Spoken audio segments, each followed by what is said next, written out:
મિત્રો આજે આપણે વિદ્યુત પરિબળની જાણકારી મેળવશું। સૌથી પહેલા આપણે ડિસ્મિસ લખશું। એક છેડો આલી સાઈડ, બીજો છેડો બીજી સાઈડ, પાવર ઉત્પન્ન થાય છે એટલે આ ડિસ્મિસ સુવાહક છે। હવે આપણે સેફ્ટી પિન લેશું।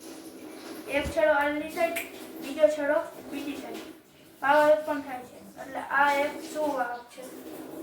હવે આપણે સ્ટિક લેશું।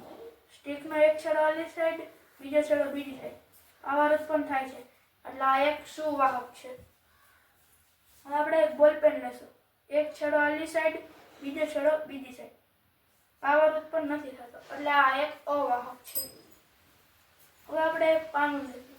એક છેડો આલી સાઈડ, બીજો છેડો બીજી સાઈડ, પાવર ઉત્પન્ન થાય છે એટલે આ એક સુવાહક છે।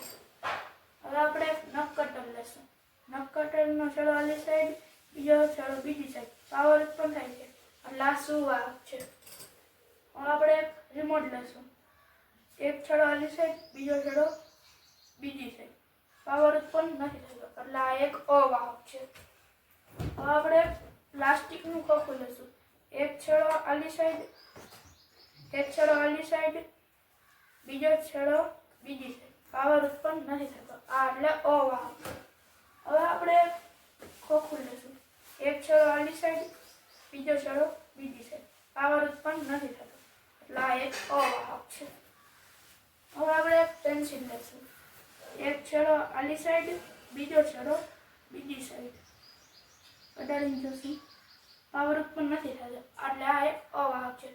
વિદ્યાર્થી મિત્રો, આજે આપણે વિદ્યુત પરિબળની વાત કરી છે, એની આપણે જાણકારી મેળવી છે।